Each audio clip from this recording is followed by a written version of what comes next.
Olá a todos. Pessoal, hoje nós vamos ter uma conversa bem abrangente e vamos reagir a esse vídeo do lado. Mas, vamos começar por um ponto aqui. Às vezes aparece no comentário alguém dizendo o seguinte, o Brasil tá com a dívida pública crescendo feito um foguete. Mas dívida pública, Afonso, não é um sinal ruim. Por quê? Porque o Japão tem 200% de dívida pública, o Brasil só vai bater agora no que vem ou no outro 100%. Então, quer dizer, o Brasil vai chegar em 100% do PIB de dívida pública, o Japão está em 200, os Estados Unidos está perto de 100 também. Então, quer dizer, dívida pública não é uma coisa ruim. Aí tem um problema que as pessoas não entendem, tá? Que é o seguinte, a dívida pública ela não é ruim se os juros for baixo. Se os juros que você paga para segurar a dívida for baixo. O Japão, durante muito tempo, ele teve uns juros perto de zero. Então imagine que você tenha 100 mil reais, total, sua casa, carro, vale 100 mil reais, certo? Se você, todo mundo confia em você, você é um cara legal, você está fazendo tudo direitinho, e você não quer pagar aquela dívida naquele ano, ou até quer fazer um pouquinho mais, você vai no mercado e diz assim, olha, eu tô com 100 mil reais de patrimônio, e eu tenho 100 mil reais de dívida. Quer dizer, você comprou o patrimônio com essa dívida. Aí você vai no pessoal que você conhece e diz assim, ó, queria mais 10 mil. O pessoal fala, pô, esse cara é gente boa, vou te emprestar sem juros. Aí o que acontece? Chega depois de um ano, você tem que pagar os 110 mil. Aí o que você faz? Pô, você não tá sem dinheiro, certo? Aí você vira o pessoal e fala assim, vocês podem me emprestar mais 110 mil para pagar os 110 mil? Aí, alguém te empresta 110 mil com juros zero, você paga os outros 110 e continua devendo a mesma coisa. Chega no outro ano, os juros é zero, certo? Você tem que pagar aquela dívida de 110 mil, mas você está sem grana. Aí você vai lá no mercado e diz assim, pessoal, vocês podem emprestar 110 mil para me pagar aquela dívida de 110 mil? Ah, podemos. Qual que é o juros que você paga? É zero. Ah, beleza, tudo bem, você é um cara legal, vou te emprestar. Emprestou. Você pegou o dinheiro e pagou os outros 110 mil. Você vai rolando a dívida com juros zero. Você entende isso? Beleza. Os Estados Unidos, ele paga um juros hoje, tá altíssimo, 4%. É altíssimo. Então, vamos supor, você está com 100% de dívida do PIB, depois de um ano ele vai estar com 104%. Ele tem dinheiro para pagar esses 4% extra? Tem. Por quê? Porque o mundo inteiro usa o dinheiro americano para fazer negócio. Então todo mundo quer comprar o dinheiro americano.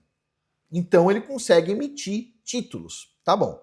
O Brasil está com uma dívida que vai chegar em 100% logo, certo? O Lula pegou com 70% e já está a mais de 80%. Cresceu mais 10% em 4 anos. Que é um valor absurdo. Absurdo. Por quê? Porque se o Brasil estivesse em guerra, eu entenderia, ele não está. Se o Brasil estivesse numa pandemia, que nem teve na época do Bolsonaro, eu entenderia, ele não está. Se ele estivesse construindo grandes obras de infraestrutura, eu entenderia, ele também não está. Então por que aumentou a dívida? Certo? Porque resolveu gastar demais. Tudo bem, certo? Penduricalho para juiz aí de 3 milhões de reais, vocês viram aí, né? Eu já fiz uma reportagem, eu fiz um vídeo sobre isso, com base numa reportagem de alguém aí. Pois bem, então o que acontece? O Brasil está se endividando. Quando ele vai pegar mais dívida, porque tem que pegar dívida para quê? Não é para gastar mais, não. Ele tem que pegar a dívida para pagar aqueles 100% do PIB de dívida que ele tem. Aí o cara fala assim, eu te empresto, mas como eu acho que você não vai pagar, eu só te empresto se pagar 14% de juros. O governo paga 14% de juros ao ano. 14%, tudo bem? Aí para os ricos que não produzem, isso é uma maravilha. Os banqueiros de esquerda que financiam filme de esquerda, etc. tal. Os caras que financiaram o carnaval, esses caras aí que não produzem, eles pegam lá 10 milhões de reais, que para eles é uma gorja, dinheiro de nada. 10 milhões de reais dá para o governo, 10 milhões. Depois de um ano, o governo ele tem que pagar para ele 1.400.000 reais de juros. 1.400.000 reais de juros, além dos 10 mil. Aí, vai passar mais um ano, o governo não vai pagar os 10 milhões, ele vai falar, eu preciso de emprestado, ele fala, não, continuo te emprestando, mesmo 14%. No outro ano, o banqueiro, os ricaços que não produzem, já ganharam 1.400.000, vão ganhar mais 1.400.000, 2.800.000. Aí no outro ano a mesma coisa. E vai somando isso. Daqui a pouco ele já recebeu os 10 milhões que ele emprestou e o governo ainda está devendo 10 milhões. E quando eu digo governo, não é o Lula não paga a conta. Quem paga é a gente. O nosso imposto, ao invés de estar indo para construir hospital, está indo para pagar juros de gente muito rica que não produz. Então esses caras estão felizíssimos com a esquerda. Felizíssimos. Quanto mais o Brasil entra na merda, mais o dinheiro sai da escola do seu filho e vai para esses caras ricos. Agora tem outro grupo de pessoas que também é rico. São os empresários ricos. Eles produzem. Eles estão muito bravos. Por quê? Porque o empresário também depende de dinheiro emprestado, infelizmente. Certo? Muitos empresários dependem de ir no banco pegar dinheiro para funcionar. Certo? Aí o que acontece? Você vai lá, paga um monte de... tem que pagar mais imposto do que deveria para esse grupo de cá que não produz ganhar dinheiro. Aí tudo bem. Só que quando ele vai no banco pegar dinheiro, ele deveria pegar o dinheiro a 10% ao ano. O banco diz assim, 10%? Eu não te empresto 10%, porque o governo do Brasil, que é mais sólido do que a sua empresinha, não está pagando 10%, está pagando 14%. E se você me falar que você vai pagar 15%, eu prefiro emprestar para o governo do Brasil, porque você tem risco e ele não. Então, quer dizer, o empresário fala assim, tá, mas por quanto de juros você me empresta o dinheiro? O banco diz assim, olha, eu prefiro emprestar para o governo, mas se você quiser dinheiro para pagar a sua folha de pagamento, para você comprar equipamento e produzir mais, você tem que pagar 30% de juros, filho. 30. O empresário fica pé da vida. Porque se o governo estivesse pagando 2 ou 3% de juros, ele estaria economizando e, ao mesmo tempo, o empresário conseguiria um empréstimo de 7% ao ano, 8% ao ano, não 30%. Então o empresário, o rico que produz, está muito bravo. E o rico que não produz está felizão. Você vai ver um monte de ricaço que não produz um parafuso na internet, dizendo, ó, tô colocando milhões e milhões e milhões pro governo porque eles estão pagando 14% ao ano. E a empresa do cara que produz não dá 14% de lucro. Certo? Não dá. Você tem que pagar um monte de imposto, tem que pagar um monte de coisa. Não dá. E é isso.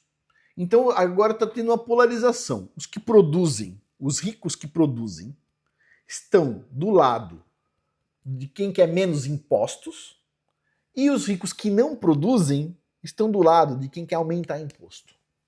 É isso que nós temos no momento. Então vamos ouvir aqui o que está acontecendo. Então, de novo, dívida pública. Não é ruim se você usou a dívida para construir uma usina nuclear, se você usou a dívida para construir estrada, se você usou a dívida para construir portos. Agora, se o governo não usou para porra nenhuma, por que a dívida está aumentando? Ah, para pagar os riquinhos que não produzem. Pois é, aí todos nós nos fodemos, certo? A não ser que você que está do outro lado aí for rico, aí você está nadando de braçada. Mas todo o resto do país pode estar na merda. Mas isso não é um problema ainda. Vamos ouvir aqui o que o rapaz vai dizer. Vamos lá.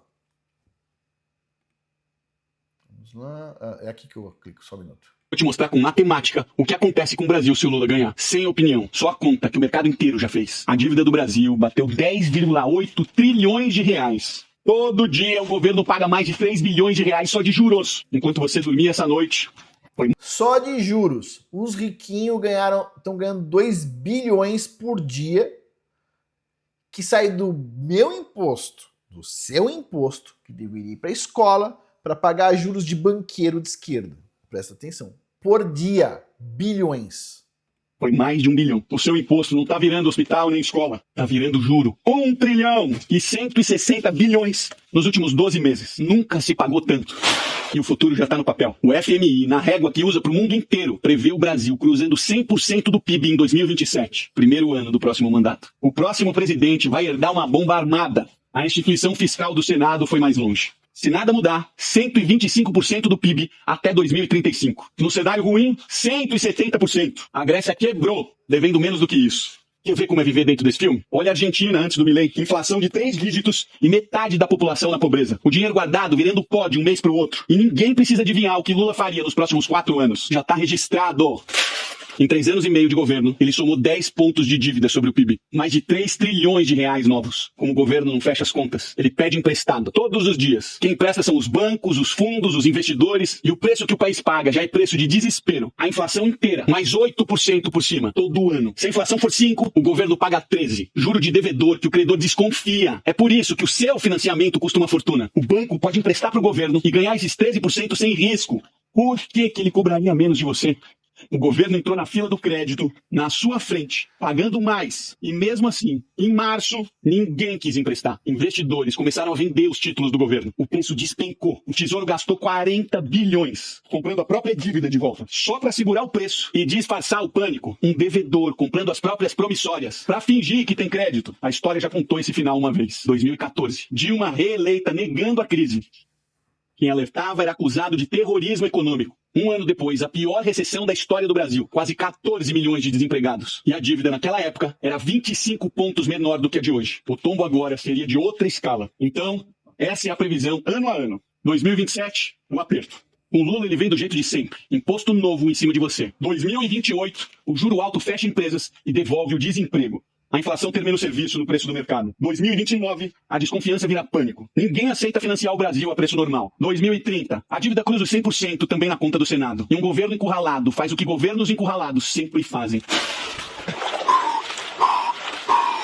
O Brasil já viveu isso. Em 1990, o governo acordou e confiscou a poupança. Bloqueou 80% do dinheiro que circulava no país. Da noite pro dia. Depois daquilo, a Constituição mudou para proibir esse tipo de sequestro. A porta da frente foi trancada. Mas governo quebrado sempre encontra outra porta. A inflação. A inflação é o confisco que não precisa de assinatura. Ele pega um pedaço do seu dinheiro todos os dias. Sem decreto e sem devolução. Foi assim na Argentina. É isso que vai acontecer no Brasil. Matemática. Bom, mas sabe que eu discordo disso tudo? Eu acho, número um, que o que o rapaz está falando aí é muito suave. Por quê? Porque ele não está considerando a briga que o Lula está arrumando com os Estados Unidos. Então, quer dizer, pode ser muito pior. Eu acho que a pior coisa que pode acontecer não é nem econômica. É a briga, o desentendimento que o Lula está arrumando com os Estados Unidos. Ele não está entendendo o que está acontecendo. Ele não entendeu. Os Estados Unidos não está negociando com o Brasil. Ele está falando ou é assim ou vai dar merda. E o Lula já falou assim, não é assim que negocia comigo, eu sou um calango duro. Pois é, só que o calango duro vai ficar molinho uma hora, entendeu? E as pessoas não entendem isso. Então, quer dizer, eu acho que vai ser muito pior do que o rapaz está falando aí, tá? Dívida crescente, juros crescente, imposto crescente. Tipo assim, que merda de ambiente é esse? Caramba, as leis, uma pior que a outra, mais de 1.000 pessoas aí, velhinhas, presas por reclamar do governo. Tipo assim, 17 anos de cadeia para um empresário que financiou R$ 500 de água para quem tá na frente do quartel. Porra, meu! E sem contar a censura.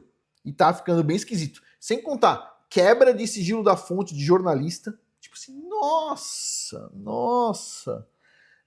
Tá tudo negativo. Quer dizer, vai ficar tudo maravilhoso depois que se der a sorte aí do Flávio Bolsonaro ser eleito? Não, vai continuar ruim. Mas não vai piorar tanto que nem pode piorar. Tá piorando demais e rápido demais. Né? Então vamos ver o que tem pela frente aí. Mas é isso, pessoal. O que vocês acham? O que vocês acham? Qual é o feeling de vocês? Essas leis maravilhosas que estão sendo criadas, o que vocês estão achando disso? Coloca aí nos comentários abaixo. Vamos finalizar por aqui. Por hoje é isso. Muito obrigado a todos aí pela atenção. Até mais.